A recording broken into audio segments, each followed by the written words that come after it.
ආයුබෝවන් කාලීන ප්‍රවෘත්ති වාර්තාකරණයේ අංක 1 සැමට කලින් සත්‍ය හරියටම කියන සියත ප්‍රධාන පුවත් විකාශයයි මේ මම ලක්ෂිකා ප්‍රනාන්දු ප්‍රථමයෙන් අවධානය දවස් උණුසුම් කළ ප්‍රධාන පුවත් සිරස්තල වෙත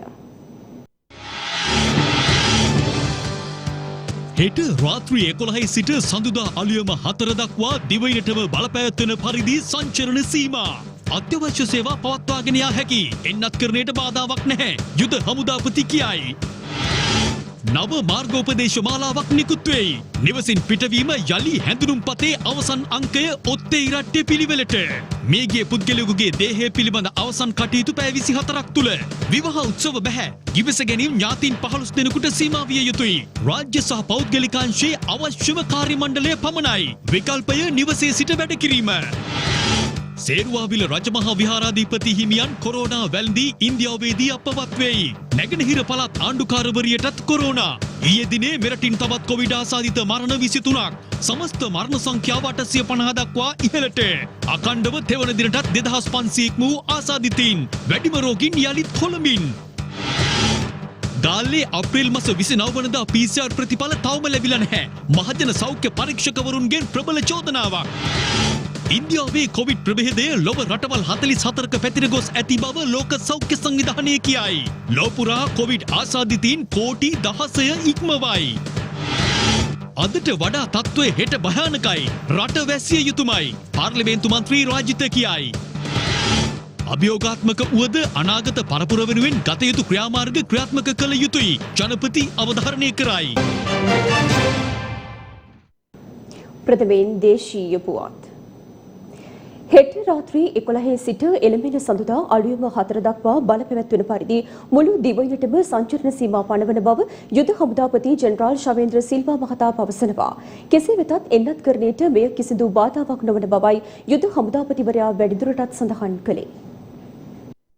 රට තුළ පවතින COVID-19 වසංගත තත්ත්වය හමුවේ හෙට සිට එළමෙන 17 වනදා දක්වා දිවයිනටම බලපැවැත්වෙන පරිදි සංචරණ සීමා පනවන බව යුද හමුදාපති ජෙනරාල් ශවේන්ද්‍ර සිල්වා මහතා ප්‍රකාශ කළා. ඒ අනුව මෙම සංචරණ සීමාවන් හෙට රාත්‍රී 11 සිට 17 වනදා අලුයම 4 දක්වා ක්‍රියාත්මකයි.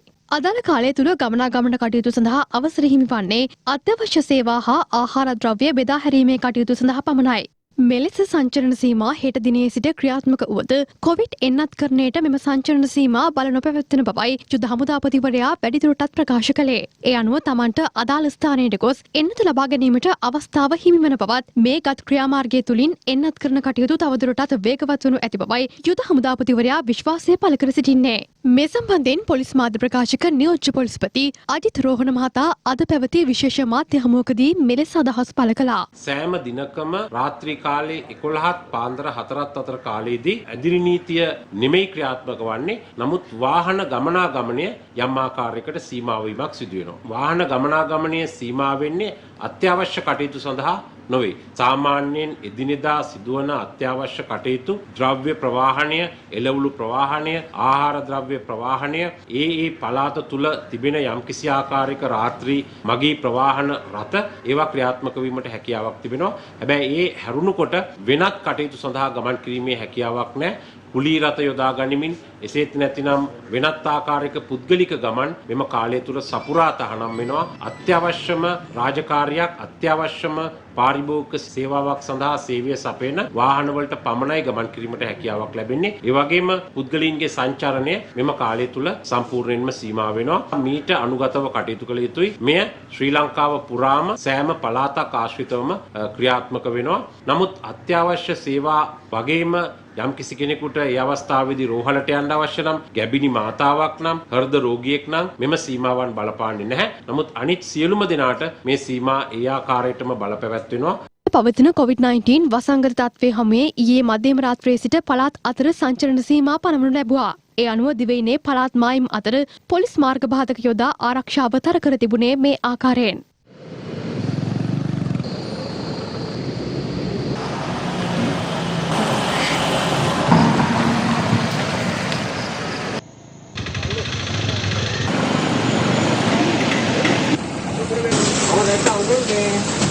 අපි දැක්කවම තමයි මාසෙ උස්සේ නැද්ද?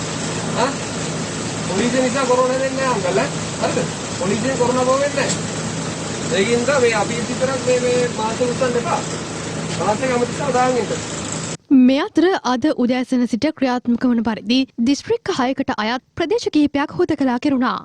මේ අතර පවතින තත්ත්වයේ හැමේ පිළියන්දල නගරයට පැමිණීම හා නගරය හරහා ගමන් කිරීම අත්හිටුවා ඇති බව කොළඹ දිස්ත්‍රික් ලේකම් ප්‍රදීප් යාසරත්න මහතා සියත අප කළ විමසීමකදී ප්‍රකාශ කළා. එසේම සබරගමු පළාතේ ඖෂධ අලෙවිසැල් හැර අනෙකුත් සියලුම වෙළඳසැල් රාත්‍රී 7න් පසු වසා තැබීමට කටයුතු කරන ලෙස ආණ්ඩුකාර ටිකිටි කොබ්බෑකඩුව මහතා පළාත් බලධාරීන් වෙත උපදෙස් ලබා දී තිබෙනවා. ෆාමසි එමෙතන් උසුසල ඒ වගේම අපරශාලා සහ බෙහෙත් ලබා දෙන ඩිස්පෙන්සරි අර අනිත් සියලුම සාප්පු ව්‍යාපාර ස්ථාන සවස් 7න් පස්සේ වසා දැමීම සඳහා ඉල්ලීමක් කරන්න කියලා අපි පළාත් පාලන ආයතන වලට යෝජනා කළා. සියලුම වෙළඳ සංගම් වලින් මමත් ඉල්ලා සිටිනවා මහජනතාවගේ සුබසිද්ධිය සඳහා ඉල්ලීමට එකඟ වෙලා සවස් 7න් පස්සේ කඩ සාප්පු වසා දැමීමට කටයුතු අද සිට ක්‍රියාත්මක වන පරිදි නව මාර්ගෝපදේශ මාලාවක් නිකුත් කර තිබෙනවා. අන්තර්පළාත් ගමනාගමනය සීමා කිරීම සහ අවසරලත් පොදු ක්‍රියාකාරකම් කළ යුතු ආකාරය මෙම මාර්ගෝපදේශවලට ඇතුළත්. අද දින සිට ලබන 31 වනදා දක්වා අවසරලත් පොදු ක්‍රියාකාරකම් කළ යුතු ආකාරයන් සම්බන්ධයෙන් සංශෝධනය කරන ලද මාර්ගෝපදේශයන් මේ වන විට නිකුත් වී තිබෙනවා. ඒ අනුව අංශ 48ක් සඳහා වන විවිධ මාර්ගෝපදේශයන් මේ වන විට නිකුත් කර අවසන්. මෙහි අප විශේෂයෙන්ම ජනතාවට අත්‍යවශ්‍ය වන කරුණු සම්බන්ධ පැහැදිලි කිරීමක් සිදු කිරීමට සූදානම්. එක් නිවසකින් නවාතැනකින් පිටවීමට අවසර දී ඇති පුද්ගලයන් සංඛ්‍යාව. ඒ අනුව එක් දිනකදී නිවසකින් පිටවීමට අවසර දී ඇත්තේ එක් පුද්ගලයෙකුට පමණයි. එය තීරණය වන්නේ එම පුද්ගලයාගේ ජාතික හැඳුනුම්පතේ අංකයේහි අවසාන ඉලක්කම මත. අවසාන ඉලක්කම ඉරට්ටේ නම් ඉරට්ටේ දිනවලදීත් එය ඔත්තේ අංකයක් නම් ඔත්තේ දිනවලදීත් නිවසෙන් පිටව යා හැකි.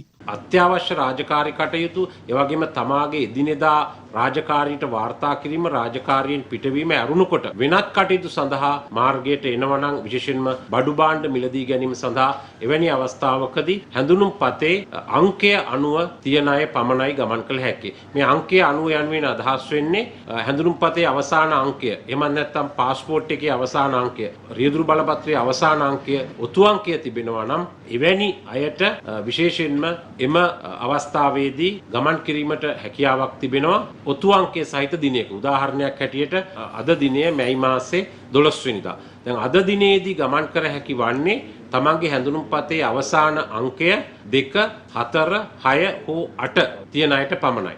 හෙට දිනය 13 වෙනිදා දිනය හෙට දිනේදී ගමන් කිරීමට හැකියාවක් ලැබෙන්නේ තමුන්ගේ හැඳුනුම්පතේ 1, 3, 5, 7, 9 මේ වගේ අංක තියෙන අයට විතරයි. කෙසේ වෙතත් බිඳුව නැමැති අංකය ඉරටු අංකයක් ලෙස සලකනවා. ඒ අනුව ඉරට්ටේ දිනයක් තියෙනවා නම් එවැනි අවස්ථාවක් ගමන් කරන්න පුළුවන්. යම් කිසි කෙනෙක් තමන්ගේ හැඳුනුම්පත නොමැති අවස්ථාවකදී පමණයි විදේශ ගමන් බලපත්‍රය භාවිතා කරන්න පුළුවන්. එවැනි ආකාරයට එවැනි බලපත්‍ර දෙකක් වංචනික ලෙස යම් කෙනෙක් භාවිතා කළොත් එවැනි අයට එරෙහිව නීතිය ක්‍රියාත්මක කිරීමට කටයුතු කරනවා. පොදු ප්‍රවාහන සේවය බස් රථයේ හෝ දුම්රියේ ආසන ධාරිතාවය දක්වා මගින් ප්‍රවාහනය කිරීමට අවසර තිබෙනවා. පෞද්ගලික කොළී රථ සේවා, කාර් සහ ත්‍රිරෝද රථ සඳහා උපරිම මගින් සංඛ්‍යාව 2කට සීමා වන අතර වෙනත් වර්ගවල වාහන සඳහා එය ආසන ධාරිතාවය දක්වා සීමා කර තිබෙනවා. අවශ්‍ය අවම කාර්ය මණ්ඩලයක් යටතේ රාජ්‍ය සේවා පළාත් සභා හා පළාත් පාලන අමාත්‍යාංශ ලේකම් විසින් නිකුත් කරන චක්‍රලේඛයට අනුව ක්‍රියාත්මක විය යුතුයි. පෞද්ගලික අංශය වැඩිම සේවක සංඛ්‍යාවක් නියෝජනය කරන අංශය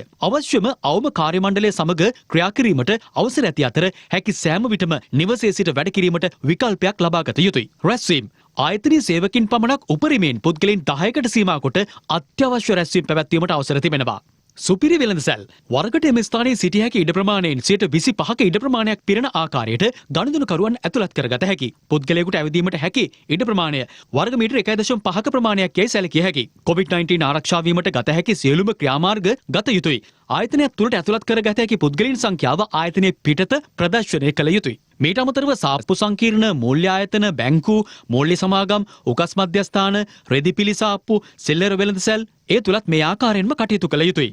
ජංගම වෙළඳසැල් ඉන්ධන පෙරවුම්හල් සඳහා අවසර ලබා දී තිබෙනවා විවෘත කර තැබීමට මාර්ගෝපදේශයන්ට අනුකූලවම කටයුතු කළ යුතුයි. අධිකරණ වරකට එම ස්ථානයේ සිටිය හැකි ඉඩ ප්‍රමාණයෙන් 25%ක ඉඩ ප්‍රමාණයක් පිරෙන ආකාරයට පුද්ගලයන් සිටිය යුතු අතර ලබා දී ඇති මාර්ගෝපදේශයන්ට අනුකූලවම කටයුතු කළ යුතුයි. මංගල උත්සව පැවැත්වීම නැවත දැනුම් දෙනතුරු පැවැත්වීමට අවසර නැහැ. විවාහ ලියාපදිංචි කිරීම පමණක් ළඟම ඥාතීන් උපරිම 15 දෙනෙකුගේ සහභාගීත්වයෙන් සිදු කළ හැකි. අවමංගල්‍ය උත්සව COVID-19 ආසාදනය නොවූ මෘතදේහ සඳහා පමණයි මෙම මාර්ගෝපදේශයන්. මෘතදේහ රෝහලෙන් මරණ පරීක්ෂක මුදා හැර පැය 24ක් ඇතුළත අවමංගල්‍ය උත්සව පැවැත්විය යුතුයි. ලබා දී ඇති උපදෙස් වලට අනුකූලව පැමිණෙන පුද්ගලයන් ප්‍රමාණය අවම කිරීම සඳහා ගත හැකි සියලු ක්‍රියාමාර්ග ගනිමින් වරකට උපරිම පුද්ගලයන් 15කට සීමා කොට එය පැවැත්විය යුතුයි. පන්සල් පල්ලි කෝවිල් වැනි පූජනීය ස්ථාන සාමූහික ක්‍රියාකාරකම් හෝ රැස්වීම් පැවැත්වීමට අවසර නැහැ. බෝඩින් නිවාස ලබා දී ඇති උපදෙස් වලට අනුකූලව පූර්ණ ධාරිතාවයක් සිටිය හැකියි. මධ්‍යසාර අලවිසැල් උදෑසන 10 සිට රාත්‍රී 6 දක්වා පමණ විවෘතව තැබීමට අවසර තිබෙනවා. සෞඛ්‍ය මාර්ගෝපදේශ අකුරටම පිළිපැදිය යුතුයි. හෝටල් විවේකාගාර ලබා දී ඇති උපදෙස් වලට අනුකූලව ඕනෑම වේලාවක මුළු ධාරිතාවෙන් උපරිම 125ක් පිරෙන ආකාරයට ගනුදෙනුකරුවන් ඇතුළත් කරගත හැකියි. දේවාසුරකුම් මධ්‍යස්ථාන පෙරපාසල් පාසල් විශ්වවිද්‍යාල ඇතුළු උසස් අධ්‍යාපන ආයතන උපකාරක පන්ති නැවත දැනුම් දෙනතුරු වසා දමා තිබෙනවා. උත්සව සාද එක් රැස්වීම් ගෘහස්ත එලිමහන් නිවෙස් තුල පැවැත්වෙන සුළු සාද ඇතුළු සියල්ල පැවැත්වීමට අවසර නැහැ. සිනමා ශාලා ළමා උද්‍යාන සැනකෙලි සංගීත සංදර්ශන වෙරළතීර සාද පිහිනුම් තටාක පබ් කැසිනෝ රාත්‍රී සමාජ ශාලා ඔට්ටු අල්ලන මධ්‍යස්ථාන සහ ස්පා වසා දමා තිබෙනවා. අඛණ්ඩව තෙවන දිනටත් මෙරටින් 2500 ඉක්ම වූ කොවිඩ් රෝගීන් පිරිසක් ඊයේ දින වාර්තා වුණා. දිස්ත්‍රික්ක 24කට අයත් ප්‍රදේශවලින් වෙනස රෝගීන් වාර්තා වී ඇති අතර කොවිඩ් වෛරසය ආසාදනය වී මෙරට සිදු වූ තවත් මරණ 23ක් පිළිබඳව ඊයේ දින තහවුරු වූ බවයි රජයේ ප්‍රවෘත්ති දෙපාර්තමේන්තුව සඳහන් කළේ. COVID-19 වෛරසය ආසාදනය වී මෙරට සිදු වූ තවත් මරණ 23ක් පිළිබඳව ඊයේ දින වාර්තා වුණා. එලෙස මියගොස් ඇත්තේ රත්මලාන පොළොන්නරුව පිළිමතලාව පතන තලවකැලේ ගල්ග්‍රනොය මාතලේ ඇල්කඩුව මඩුල් කැලේ මැණික්හින්න තල්ගස්වල මොරොන්තුඩුව මහරකම හල්තොට වස්කඩුව කැලණිය මොරටුව හා පානතුර යන ප්‍රදේශවල පදිංචිකරුවන්. ඒ අනුව මෙරට සමස්ත කොවිඩ් මරණ සංඛ්‍යාව සටහන් වන්නේ 850ක් ලෙසයි. අඛණ්ඩව තෙවන දිනටත් 2500 ඉක්ම වූ කොවිඩ් රෝගීන් පිරිසක් ඊයේ දිනත් වාර්තා වුණා. එලෙස වාර්තා වූ ආසාදිතින් සංඛ්‍යාව 2568ක් වන අතර විදේශගතව සිට මෙරටට පැමිණි පුද්ගලයන් 38 දෙනෙකුද ඊට ඇතුළත්. ඉතිරි ආසාදිතින් අතරින් වැඩිම සංඛ්‍යාවක් වාර්තා වී ඇත්තේ කොළඹ දිස්ත්‍රික්කයෙන් වන අතර එම සංඛ්‍යාව සටහන් වන්නේ 606ක් ලෙසයි. ගම්පහෙන් 300ක්, කළුතරින් 470ක්, ගාල්ලෙන් 148ක්, මාතරින් 36ක්, හම්බන්තොටින් 41ක්, කෑගල්ලෙන් 6ක්, රත්නපුරින් 64ක්, බදුලෙන් හා මොනරාගලින් ආසාදිතින් 29 දෙනෙකු බැගින් වාර්තා වී තිබෙනවා. මාතලේ දිස්ත්‍රික්කයෙන් 108ක්, මහනුවරින් 110ක්, නුවරඑළියෙන් 64ක්, අම්පාරෙන් 27ක් වාර්තා වී ඇති අතර මඩකලපුව දිස්ත්‍රික්කයෙන් වාර්තා වී ඇති ආසාදිතින් සංඛ්‍යාව සටහන් වන්නේ 27ක් ලෙසයි. ත්‍රිකුණාමලයෙන් 23ක්, පොළොන්නරුවෙන් 57ක්, අනුරාධපුරයෙන් 90ක්, පුත්තලමින් 37ක්, කුරුණෑගලින් 196 දෙනෙකුද වාර්තා වී තිබෙනවා. වවුනියාවෙන් රෝගීන් 5 දෙනෙකු වාර්තා වී ඇති අතර මුල්තෙව් දිස්ත්‍රික්කයෙන් වාර්තා වී ඇති රෝගීන් සංඛ්‍යාව 24ක්. කිලිනොච්චෙන් 25ක්, යාපනයෙන් 61 දෙනෙකුද වාර්තා වී ඇති බවයි COVID-19 පැතිරීම වැළැක්වීමේ ජාතික ක්‍රියාන්විත මධ්‍යස්ථානය නිවේදනය කළේ. නැගෙනහිර පළාත් ආණ්ඩුකාර අනුරාධා යහම්පත් මහත්මියටද COVID-19 වෛරසය ආසාදනය වී තිබෙනවා. සංචරණ සීමා පනවා තිබූ හැටන් පොලිස් වසමට අයත් පොඩයිස් වතුයායේ වතුකම්කරුවන් සහනාධාර ඉල්ලා හැටන් ඩයගම ප්‍රධාන මාර්ගයේ එම වතුයායේ තේ කර්මාන්ත ශාලාව අසල අද දින විරෝධතාවයක නිරත වුණා.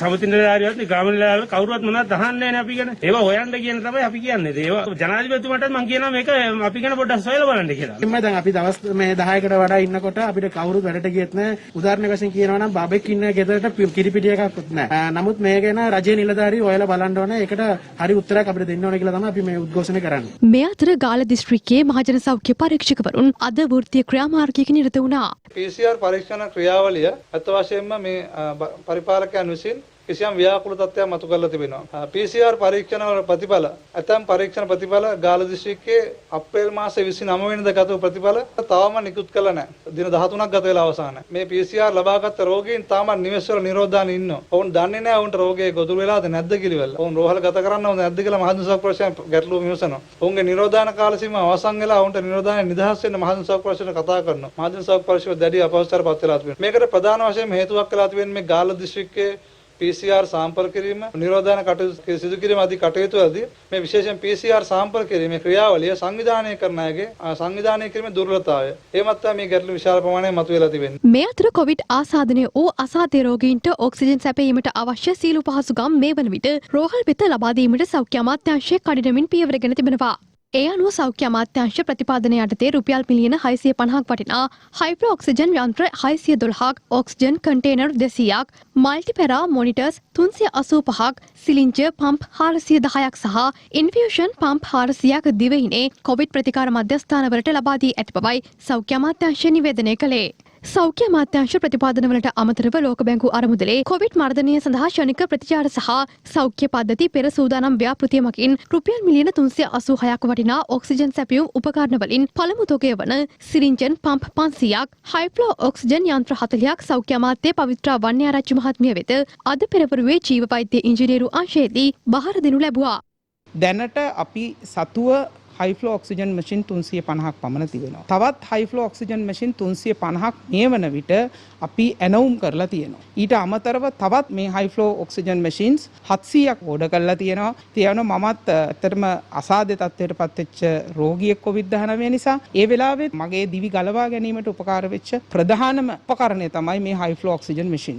ඒ නිසා මම හිතනවා මේවා අපි දැනට ඇනවුම් කරලා තියෙනවා. ඒ වගේම ඇනවුම් කරන්න කටයුතු කරගෙනත් යනවා. ඒ අනුව අසාධ්‍ය තත්ත්වයේ රෝගීන්ට මේ උපකරණ භාවිතා කරගැනීම තුළ අපට විශාල සහනයක් රෝගීන්ට ලබා දෙන්න පුළුවන් කියලා මම විශ්වාස කරනවා. මේ අතර සේරුවිල මංගල රාජමහා විහාරාධිපති අතිපූජ්‍ය මුංහේනේ මෙත්තාරාම නාහිමියන් ඉන්දියාවේ පෞද්ගලික රෝහලක ප්‍රතිකාර ලබමින් සිටියදී කොවිඩ් වෛරසය ආසාදනය වීමෙන් අපවත් වී ඇතැයි එම විහාර ආරංචි මාර්ග පවසනවා. අග්මාව සම්පත් ශල්‍ය කර්මයක් සඳහා මීට මසකට පමණ පෙර ඉන්දියාවට ගිය උන්වහන්සේ එම රෝහලේදී ශල්‍ය කර්මයකට සූදානම්ව සිටින අතරතුර කොරෝනා ආසාදනය වී ඇති බවට තොරතුරු ලැබුණු බවයි එහි ශිෂ්‍ය භික්ෂුන් වහන්සේ සඳහන් කළේ. කොරෝනා තත්ත්වයේ හේතුවෙන් දේහය මෙරටට වැඩම කරවීම අවිනිශ්චිත බවද ශිෂ්‍ය හිමිවරුන් පවසනවා. B16140 ලෙස නම් කර ඇති ඉන්දියානු කොවිඩ් ප්‍රභේදය මේ වන විට ලොව රටවල් 44කට පැතිරී ගොස් ඇති බව ලෝක සෞඛ්‍ය සංවිධානය පවසනවා. පසුගිය වසරේ ඔක්තෝබර් මාසයේ මුල් පරට ඉන්දියාවෙන් මෙම කොවිඩ් වෛරස් ප්‍රභේදය හඳුනා ගැනුණු අතර විවිධ රටවලින් ලබාගත් සාම්පල 4500ක් පරීක්ෂා කිරීමෙන් අනතුරුව මේ බව අනාවරණය වී ඇති බවයි ලෝක සෞඛ්‍ය සංවිධානය පවසන්නේ. වෛරස හමුවේ දැඩි බලපෑම එල්ල වී ඇති ඉන්දියාව තුළ ගත වූ පැය 24ක කාලය තුළ පමණක් වාර්තා වී ඇති කොවිඩ් මරණ සංඛ්‍යාව 4205 දක්වා ඉහළ ගොස් තිබෙනවා. එම කාල සීමාව ඇතුළත වාර්තා වී ඇති කොවිඩ් රෝගීන්ගේ සංඛ්‍යාව 3,48,421ක් බවයි එරට මාධ්‍ය වාර්තා පෙන්වා දෙන්නේ. එසේම ලොව පුරා සමස්ත කොවිඩ් රෝගීන්ගේ සංඛ්‍යාවද කෝටි 16 සීමාව ඉක්මවා ගොස් ඇති බවයි විදෙස් මාධ්‍ය වාර්තා කළේ. ශ්‍රී ලංකාව මේ වන විට ව්‍යසනකාරී තත්වයකට මුහුණ පා සිටියද ජනතාවගේ වගකීම් සහගත හැසිරීම වසංගත පාලනයට ඉවහල් වන බව රාජ්‍ය අමාත්‍ය සුදර්ශනී ප්‍රනන්දුපුල්ලි මහත්මිය පවසනවා. එය අද කොළඹ පැවති විශේෂ මාධ්‍ය හමුවකදී එන්නත් පිළිබඳව තියෙන තාක්ෂණික කමිටුව තවමත් නිර්දේශ කළා තියෙන පළවෙනි එන්නත් මාත්‍රාව ලබාගත්ත වර්ගයේම දෙවෙනි එන්නත් මාත්‍රාව ලබා ගන්න කියලා. හැබැයි සමහර ඉදිරියේදී පර්යේෂණ ප්‍රතිඵලත් එක්ක නිර්දේශ වෙනස් වෙන්න පුළුවන්. දෙවෙනි අවස්ථාවට වඩා වැඩිපුර අය සංකූලතා එක්ක එනවා. ඒ වගේම වැඩිපුර දෙනෙකුට ඔක්සිජන් අවශ්‍ය වෙනවා. රෝහලට ඇතුල් වෙන සංඛ්‍යාව වේගයෙන් වැඩි වෙනවා. ඇත්තටම මේක අපි ව්‍යසන තත්වයක ඉන්නේ. නමුත් අපිට තාමත් මේක වළක්ව ගන්න පුළුවන්. අපේ රටේ ජනතාව හැටියට හැම ශ්‍රී ලාංකීය පුරවැසියෙකුටම ලොකු වගකීමක් තියෙනවා මේ අවස්ථාවේදී පුළුවන් තරම් ගෙදරට වෙලා ඉන්න. අපේ අරමුණ තමයි මේ රටේ ජනතාවගෙන් 163ක් එන්නත්කරණය කිරීම. හැබැයි එන්නත්කරණය මධ්‍යකාලීන ස්ට්‍රැටජි එකක්. එන්නත්කරණය කරපුවාම ඒකේ ප්‍රතිඵල දකින්න සති දෙකක් මාස 3ක් විතර යනවා. ඒතර ඒ නිසා මධ්‍යම කාලීන ක්‍රමවේදයක් හැටියට තමයි මේ එන්නත්කරණය අපි පාවිච්චි කරන්නේ.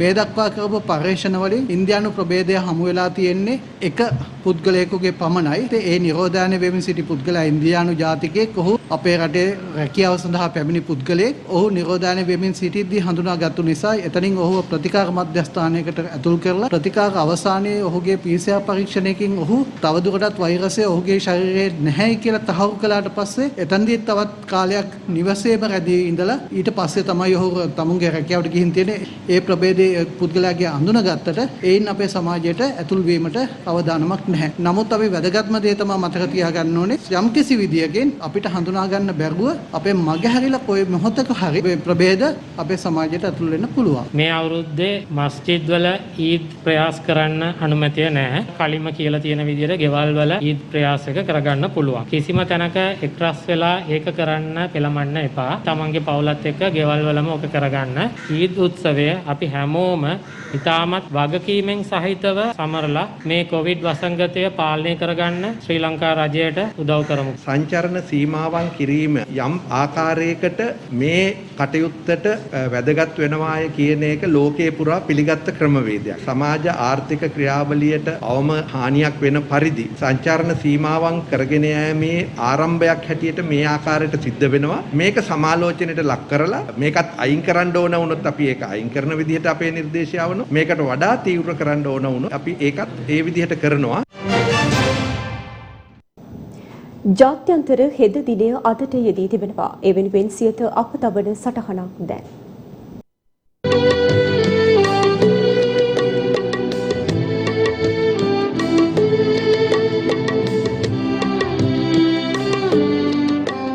හෙද හෙදියන්ගේ ජාත්‍යන්තර දිනය සෑම වසරකම මැයි 12 වන දින මහත් අභිමානයෙන් යුතුව සමරනු ලබනවා. ඒ නූතන හෙද සේවාවේ නිර්මාතෘ ෆ්ලොරන්ස් නයිටින්ගේල් මැතිනියගේ ජන්මදිනය පදනම් කර ගනිමින් ෆ්ලොරන්ස් මැතිනිය අවුරුදු 90ක පමණ කාලයක් ලෝවාසීන්ට මහත් සේවාවක් ඉටු කරමින් දිවියෙන් සමුගත්තද ලෝකයේ මුහුණ දෙන සියලු ව්‍යසනකාරී තත්ත්වයන්වලදී හෙද හෙදියන්ගෙන් සිදුවන අනුපමේය මෙහෙය නිසාවෙන් ඇය අමරණීය චරිතයක් බවට වර්තමානයේ පත්ව තිබෙනවා. මෙවර ජාත්‍යන්තර හෙද දිනේ තේමාව වන්නේ අනාගත සෞඛ්‍ය සේවා දැක්ම වෙනුවෙන් හෙදියන් ලෙස හඬ නගමු යන්නයි. අපි හෙද සේවාව ගත් කල ප්‍රධාන වශයෙන් අංශ 3කින් සමන්විතයි. ඒ හෙද අධ්‍යාපන, හෙද වෛද්‍ය සේවා සහ මහජන සෞඛ්‍ය සේවා ලෙසයි. මේ වන විට මුළු ලෝකයෙන්ම කොරෝනා මාරයා වෙලාගෙන සිටින මොහොතක රෝහල් සායනවල සිටින මිලියන ගණනක ආසාදිතයින් වෙනුවෙන් සිය ජීවිතය පවා පරතුවට තබමින් අනුපමේය සේවාවක් ඉටු කරන්නේ හෙද හෙදියන් බව කවුරුත් දන්නා කරුණක්. සිය දිවි දෙවැනි කොට තකමින් රෝගී වූ ජනතාවට ජීවිතය ලබා දීමට උත්සාහ දරන හෙද හෙදියන් ජනතාවගේ හදවත් තුළ නොමැකෙන සටහන් තබා අවසන්. කොරෝනා ව්‍යසනය හමුවේ සෞඛ්‍ය කාර්ය මණ්ඩලවල සියලු දෙනා ඉටු කරන කැපවීම හේතුවෙන් රෝගී වූ බොහෝ පිරිසකට ජීවිත දානය ලැබී තිබෙනවා. ඉතා අගනා සේවාවක් ඉටු කරන හෙද හෙදියන්ගේ ජාත්‍යන්තර දිනය වෙනුවෙන් අග්‍රාමාත්‍ය මහින්ද රාජපක්ෂ මහතා නිවේදනයක් නිකුත් කරමින් පවසන්නේ ලොව විශාලතම සෞඛ්‍ය බලකාය ලෙස හෙද හෙදියන් මෙම දුෂ්කරම කාලවකවානුවේ ලොව පුරා ජනතාව වෙනුවෙන් ඉටු කරන කාර්යභාරය සුවිශේෂීත්වයෙන් සිහිපත් කළ යුතු බවයි.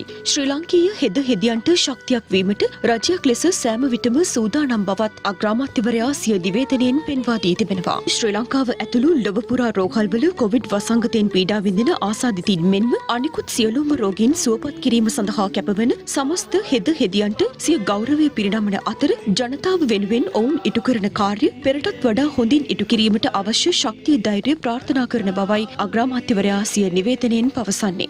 මේ අතර ජාත්‍යන්තර හෙද දිනය වෙනුවෙන් විපක්ෂ නායක සජිත් ප්‍රේමදාස මහතා නිවේදනයක් නිකුත් කරමින් සඳහන් කරන්නේ කොරෝනා රෝගියෙකුට ලංවීමට හිතන්නටවත් නොහැකි මොහොතක ඒ අභියෝගය නොපැකිලිව බහරගෙන ඒ ජීවිත සුවපත් කිරීමේ කටයුත්ත හෙද හෙදියන් විසින් දිවාරය නොබලා ඉටු කිරීම කෘතවේදීත්වයෙන් සිහිපත් කළ යුතු බවයි. සැමට සමසිතින් කොවිඩ් ප්‍රතිකාර පහසුකම් සම්පාදන ජාතික ක්‍රියාන්විතය තුළින් නිර්මාණය වන තාවකාලික රෝහල් වාට්ටු සංකීර්ණ සෞඛ්‍ය අංශ වෙත බහරදීමේ උත්සවය අද පැවැත්වුණා. රට තුළ පවතින කොවිඩ් වෛරස ව්‍යාප්තිය ඉහළ යාමත් සමග වාර්තා වන රෝගීන් සංඛ්‍යාවද සීඝ්‍රයෙන් ඉහළ යමින් පවතිනවා. ඉහළ යමින් පවතින රෝගීන්ගේ පහසුව වෙනුවෙන් රෝහල්වල ධාරිතාවය ඉහළ නැංවීම සඳහා මේ වන විට රජය සහ ත්‍රිවිධ හමුදාව පොලිසිය ඇතුළු ආරක්ෂකංශ විසින් විවිධ ව්‍යාපෘති ආරම්භ කර තිබෙනවා. රජය විසින් ආරම්භ කර ඇති සැමට සමසිතින් කොවිඩ් ප්‍රතිකාර පහසුකම් සම්පාදන ජාතික ක්‍රියාන්විතය තුළින් නිර්මාණය වන තාවකාලික රෝහල් වාට්ටු සංකීර්ණ සෞඛ්‍ය අංශ වෙත බහරදීමේ උත්සවය අද පැවැත්වුණා.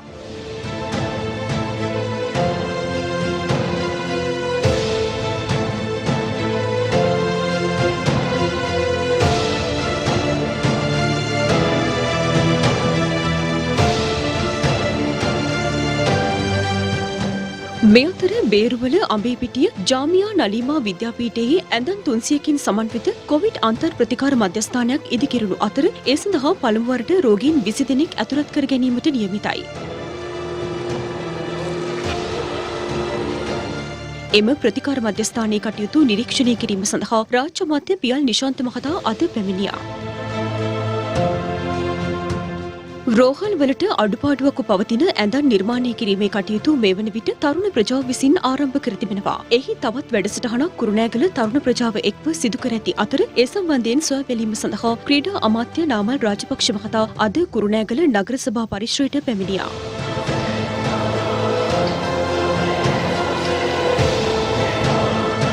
මේ අතර දිවුලපිටිය දිස්ත්‍රික් රෝහලේ අබලන් ගොඩනැගිලි කඩිනමින් ප්‍රතිසංස්කරණය කර කොරෝනා ආසාදිත රෝගීන් සඳහා ප්‍රතිකාර මධ්‍යස්ථානයක් ඉදිකිරීම පිළිබඳව සොයා බැලීමට රාජ්‍ය අමාත්‍ය ඉන්දික අනුරුද්ධ මහතා අද දින නිරීක්ෂණ චාරිකාවක නිරත වුණා. කොරෝනා රෝගීන්ට නේවාසික සහ සනීපාරක්ෂක පහසුකම් වැඩි දියුණු කිරීම පිළිබඳවද මෙහිදී සාකච්ඡා කර තිබෙනවා. කොරෝනා මර්ධනය කිරීම සඳහා රටට ජාතික සැලැස්මක් අවශ්‍ය බව විපක්ෂ නායක සජිත් ප්‍රේමදාස මහතා පවසනවා. එය අද විපක්ෂ නායක කාර්යාලයේදී මාධ්‍ය වෙත අදහස් පළ කරමින් අද දවසේ මේ වන විට හෙද ශේෂ්ත්‍රයේ 240කට වැඩි ප්‍රමාණයකට කොරෝනා වැළඳිලා තිබෙනවා. කොරෝනා ආසාදනය එන්නෙම වර්ධනය වෙමින් පවතී. PCR පරීක්ෂණ ප්‍රමාණය අඩු වෙනවා. එන්නත්කරණය පිළිබඳව නිශ්චිත වැඩපිළිවෙලක් නැහැ. දැඩි සත්කාර ඇඳන් ප්‍රමාණය එන්නෙම අත්‍යවශ්‍ය බරපතල ප්‍රශ්නයක් බවට නිර්මාණය වෙනවා. අපි සියලුම කණ්ඩායම් බලවේග එකතු කරගෙන මුදල් ඒකරාශී කරලා ඒ මුදල් වෛද්‍ය උපකරණ වලට කැප කරලා අපි රෝහල් වලට උපකරණ පරිත්‍යාග කරන වැඩසටහන ක්‍රියාත්මක කරනවා. අපිට පේනවා රජයට නිශ්චිත වැඩපිළිවෙලක් නැහැ. අයාලේ යන වැඩසටහන විශේෂයෙන්ම රටේ ආර්ථික පුනර්ජීවය දුප්පත්කම තුරන් කරලීම තිරසර පරිසර සංරක්ෂිත දේශයක් නිර්මාණය කිරීමේ වගකීම් බාර දුන්නු ඇත්තෝ අද රටේ ජනතාව අතරමං කරලා පිටරට යන තත්ත්වයක් නිර්මාණය වෙලා තිබෙනවා. එදා නිරතුරුවම ජනතාවත් සමග හිටියා. ඒ ඡන්දේ කාලේ රටින් පලා යන පුද්ගලින් පිළිබඳව අපේ කිසිසේත්ම ප්‍රසාදයක් නැහැ. මේ රටේ ජාතික සැලැස්මක් ක්‍රියාත්මක වෙන්නට ඕන කොවිඩ් මර්ධනය උදෙසා රජයෙන් ඉල්ලීමක් කරනවා කරුණා කරලා මේ දේ කරන්න. ජනතාව අතරමං කරලා පිටරට යනවා වෙනුවට ජනතාවත් සමග රැඳී ඉඳිමින් ජනතාව ආරක්ෂා කරන්න. අපි අපේ සියලු කැපකිරීම කරා රටේ ජනතාව ආරක්ෂා කරන්නට උන කාලය ලැබිලා තිබෙනවා. පක්ෂ ભેද වාද ભેද සියල්ලක්ම පසක දාලා රට ආරක්ෂා කරන ජනහිතකාමී ජනතා වැඩ පිළිවෙල ක්‍රියාත්මක කරන්නට සර්වපාක්ෂිකව මේ වැඩසටහන ක්‍රියාත්මක විය යුතුයි. ජනතාවට කොරෝනා එන්නත් ලබා දීමට නිසි වැඩපිළිවෙලක් තවමත් රජය විසින් සකස් කරන නැති බව සමගි ජනබලවේගය පවසනවා. ඒ කොළඹ පැවති මාධ්‍ය හමුවකදී මේ රටට ඇස්ට්‍රාසෙනිකා එන්නත නොමිලේ ලැබුණා ලක්ෂ 5ක් ඉන්දියාවෙන් ලෝක සෞඛ්‍ය සංවිධානයෙන් 2,64,000ක් ලැබුණා. මුදල් වලට ලක්ෂ 5ක් ගත්තා. 12,64,000ක් ඇස්ට්‍රාසෙනිකා එන්නත මේ රටට ලැබුණා. මේයින් 9,25,000ක් එන්නත්කරණය කරලා ඉතුරු වෙලා තියෙනවා 3,40,000. එතකොට අර ඇස්ට්‍රාසෙනිකා එන්නතේ දෙවන මාත්‍රාව ගන්න ඉන්න 6 ලක්ෂයකට කුමක්ද වෙන්නේ? ඉතින් දැන් රජය කතා කරගෙන යනවලු එන්නත් කොක්ටේල් එකක් කරන්න. ඒ කියන්නේ පළවෙනි එන්නත ඇස්ට්‍රාසෙනිකා දෙවෙනි එන්නත තවත්. ඒක හැබැයි ලෝක සෞඛ්‍ය සංවිධානයේ කෙසේවත් අනුමත කරලා නැහැ. දැන් අපිට ආරංචි ලැබිලා තියෙනවා. මම මේක වගකීමෙන් කියන්නේ දෙවෙනි එන්නත භාවිතා කරපු අයට දැන් හැදිලා තියෙනවා. ජනතාවගේ කැපවීම මත අපි මේක පාලනය කරගන්නවා. එහෙම නැතුව මේ තියෙන තත්ත්වය පාලනය කරන්න ශක්තියක් රජයක් හැටියට අපිට තියෙනවා කියලා අපි දකින්නේ. මේ වෙනකොටත් තිරසාර විසඳුමකට අපි ඇවිල්ලා නැහැ මේ වැක්සින් එක. මිලියන 22ක් ජනතාවට මේක ලබා දීමේ ක්‍රමවේදයක් මේ වෙනකොටත් විශ්වාසනීය ක්‍රමවේදයක් අපි හදාගෙන නැහැ. අතනින් මෙතනින් පොඩ හිඟා කාලා ගෙනෙල්ලා ගැහුවට මේක සාර්ථක ක්‍රමයක් හැටියට අපි දකින්නේ නැහැ. ඒකන්ද අපි රජයට මතක් කරනවා රජයට අපි දැනුම් දෙන්න කැමති මේ වැක්සින් එක මේක රටේ තියෙන මුදල් අනිකුත් දේවල් නවත්තලා අනිකුත් ව්‍යාපෘති නවත්තලා හරි අනවශ්‍ය වියදම් කපා හැරලා මේ වැක්සින් එක මොනම මිලක් ගෙවලා හරි ගෙනලා අපේ රටේ ජනතාවට ලබා දෙන්න කියන එක අපිට කියන්න තියෙනවා. අදට වඩා තත්ත්වය හෙට භයානකයි මතක තියාගන්න. මේකත් මහා ඉන්දියාව වගේම හැම තැනකම සෝන් භූමිය එන තත්ත්වයකට මේ සඳහා කරන්න පුළුවන් එකම දේ තමයි දැන් අඩු ගානේ මේකේ පැතිරීම නවත්තන්නට යම් විදියක සංචරණ සීමා ඇති කරන්නට වෙන කිසිම මේකට විසඳුමක් නැහැ. රටේ වහන්න සිදු වෙනවා. හොඳේ එදත් මම කිව්වා කියනකොට බැන්න නමුත් වැහුවා. ඒක නිසා අදත් මම කියනවා සංචරණ සීමා පවරවන්න ඒක එක්කව වෙලා කතා කරමු මොනවද කොයි විදිහටද ඒක කරන්න කියලා. රටේ ජන ජීවිතේට බාධා නොවන රටේ ආර්ථිකය කඩාගෙන වැටීම අවම කරගන්න පුළුවන් විදිහට දැඩි සංචරණ සීමා ඇති කරන්නට. කොහොමද ආර්ථිකය කඩාගෙන වැටෙනවනේ මේක උත්සන්න වෙනකොට. දැන් අද ඉන්දියාවට වෙලා තියෙන්නේ. විශේෂයෙන්ම සෞඛ්‍ය පරීක්ෂකවරුන් නිරන්තරයෙන් කියනවා අද කොරෝනා සම්බන්ධයෙන් ඉදිරිපත් වෙන සංඛ්‍යාලේඛන පිළිගන්න අමාරුයි කියන. ඇයි රජයේ ජනතාවට මේ වගේ මේ සියල්ල වසන් කරමින් ඉන්නේ? මේ වසන් කිරීමෙන් තුල රජය මොකද්ද බලාපොරොත්තු වෙන්නේ? අපි හොඳටම කරනවා කියලා පෙන්වන්න රටේ ජනතාවත් ලෝකයක් රවට්ටමින් අද සංඛ්‍යාලේඛන තරගයක ඉන්නවා. මේ ඇත්ත තත්ත්වයේ රටේ ජනතාවට ප්‍රකාශ නොකිරීම තුලත් මේ රෝගයේ ව්‍යාප්තියට අවශ්‍ය වටාපිටාවක් රජය සකස් කරලා තියෙනවා.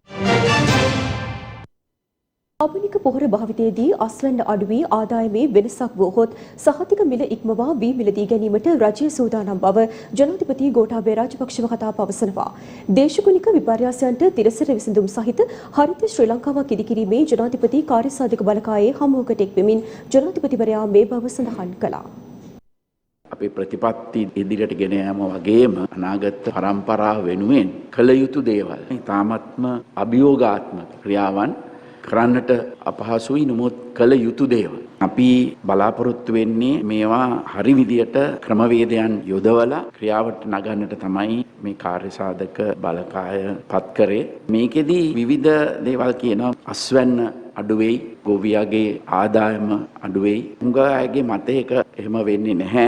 මේක අපිට කරන්න පුළුවන් කියලා. අපිට පුළුවන් මේ පුරන් වෙච්ච කුඹුරු වගා කරොත් ඔය කියන කාලය තුල ඇති වෙන්න පුළුවන් අඩුව අපිට පරිමහ ගන්නට පුළුවන්. යම් කිසි අයුරකින් ඒගොල්ලන්ගේ ආදායමේ වෙනසක් වුණොත් අපි ඒගොල්ලෝ නිෂ්පාදනය කරපු වී අපිට වැඩි මිලට ගන්න පුළුවන්. ඒ අයට ඒ ගිය පවර ලැබිච්ච ආදායමම ලැබෙන විදියට. අපි සාතික මිලක් දීලා තියෙන රුපියල් 50යි කියලා. ඒට යම් කිසි අයුරකින් අපිට ඒක රුපියල් 60ට ගන්න පුළුවන්. ඒ නිසා ගොවියට කිසිම බයක් වෙන්න දෙයක් නෑ ඒක සම්බන්ධයෙන්. අපේ රටේ විශාල කොටසක් ඉන්නවා කාබනික පොහොර භාවිතයෙන් වගා කරන, කාබනික පොහොර නිෂ්පාදනය කරන. ඉතින් ඒ අයට පුළුවන් මේ පොහොර තවත් නිෂ්පාදනය වැඩි කරන්නට රජයෙන් ආධාර දෙන්නට පුළුවන්. දැනට රසායනික පොහොර ගෙන්නන සමාගම් වලට පවා පුළුවන් කාබනික පොහොර අපේ රටේ තුල නිෂ්පාදනය කිරීමට කර්මාන්ත ආරම්භ කරනවා. පොහොර හිඟයක් සම්බන්ධයෙන් ගොවි ජනතාව නිරන්තරයෙන් මැසිවිලි නැගුවද යල කන්නේ සඳහා රට තුළ කිසිදු පොහොර හිඟයක් නොමැති බවයි කෘෂිකර්ම අමාත්‍යවරයා සඳහන් කළේ. ශ්‍රී ලංකාවේ අපේ පොහොර සමාගම් දෙකෙත් පෞද්ගලික සමාගම් වලත් මේ පොහොර සතුව තියෙනවා. මේ පොහොර බෙදමින් ඉන්නවා. වී ගොවියන්ට කිසිදු බියක් ඇති කරගන්න අවශ්‍ය නැහැ. ගොවි ජන සේවා මධ්‍යස්ථානවලට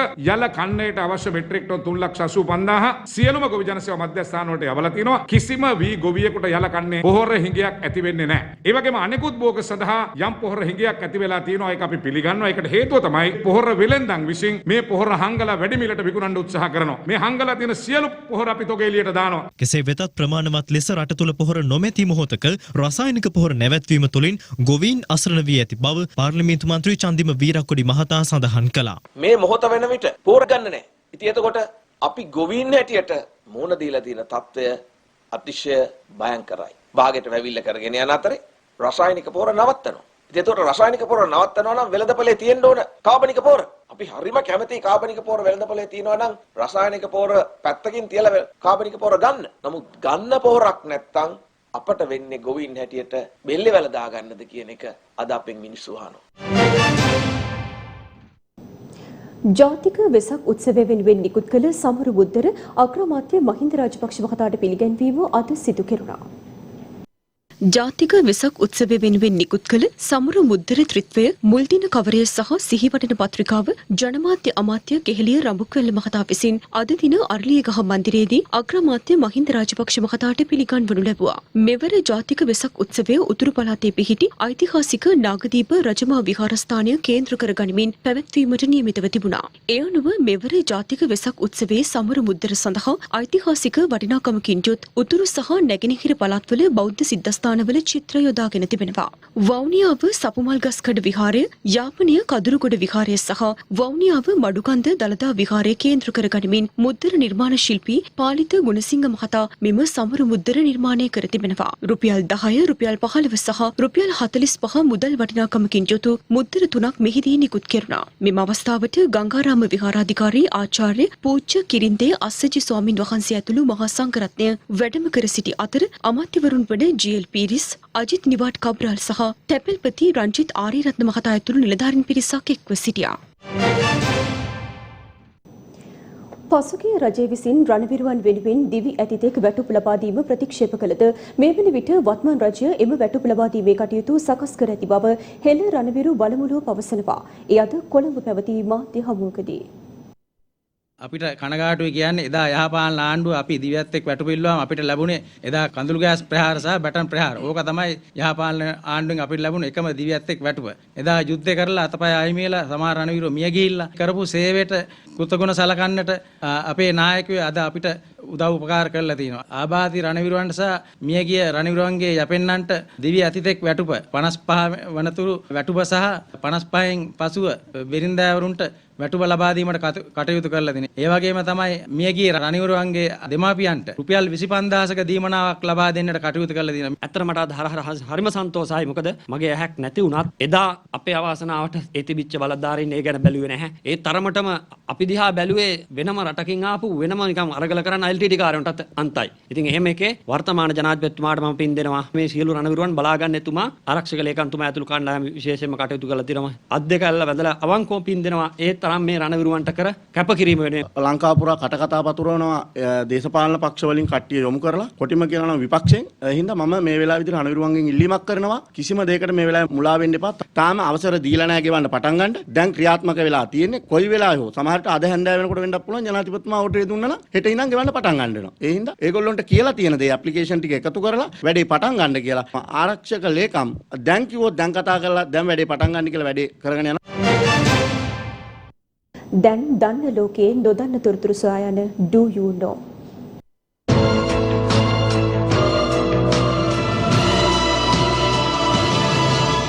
Do You Know?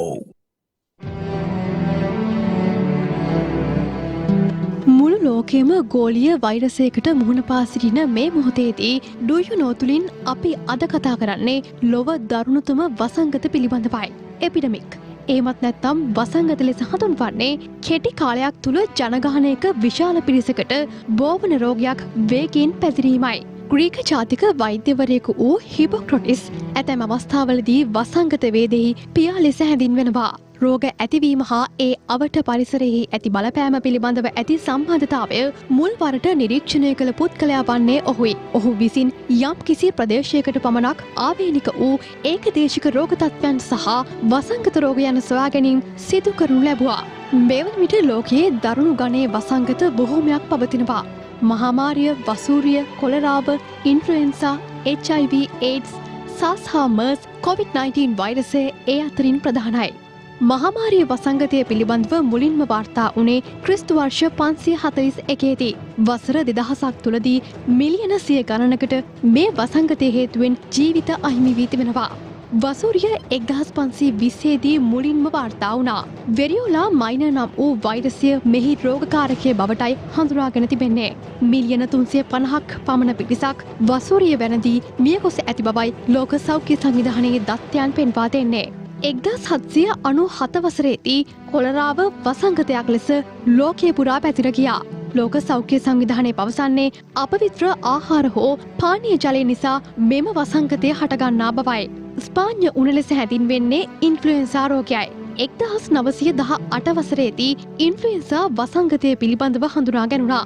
මෙය මෑත ඉතිහාසයේ හටගත් දරුණු වසංගතයක් වන අතර මිලියන 50ත් 100ත් අතර පිරිසක් මිය ගොස් තිබෙනවා. මීට හේතු වුණේ H1N1 කියන වෛරසයයි.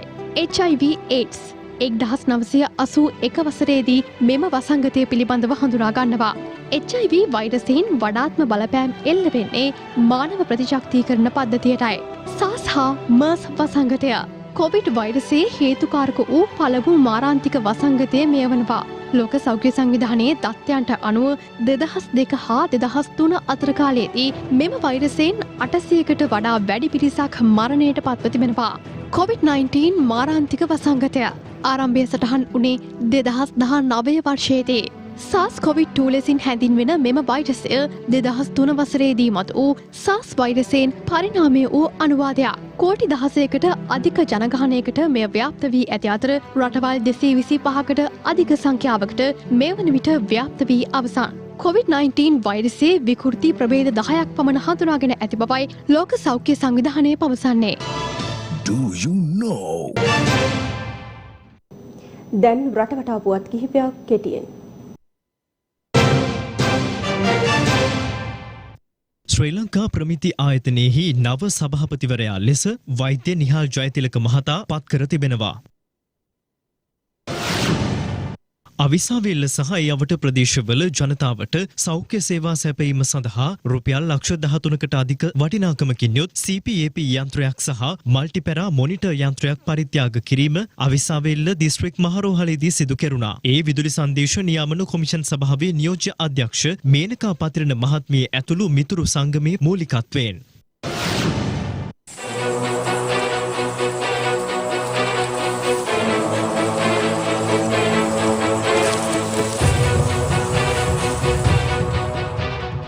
පුත්තල පොලිස් විශේෂකාර්ය බලකා කඳවුරේ නිලධාරීන් විසින් තනමල්විල මූලස්ථාන පොලිස් බල ප්‍රදේශයේ අරඹේගම ප්‍රදේශයේ සිදු කළ හදිසි වැටලීමකදී ගංජා හේනක් වටලා තිබෙනවා. අඩි 12කට ආසන්න උසකින් යුත් ගංජා ගස් 16,000කට ආසන්න ප්‍රමාණයක් එහි තිබූ බවයි අප වාර්තාකරු සඳහන් කළේ.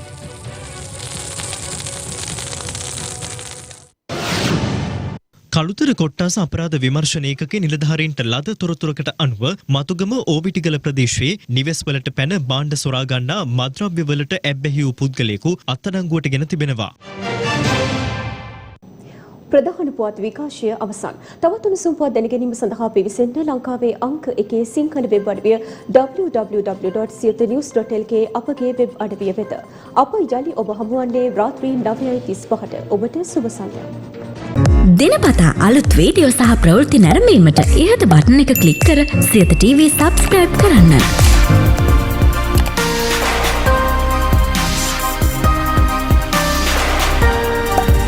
අලුත් වීඩියෝ ගැන මුලින්ම දැනගන්න මෙම සීනුව ක්ලික් කරන්න.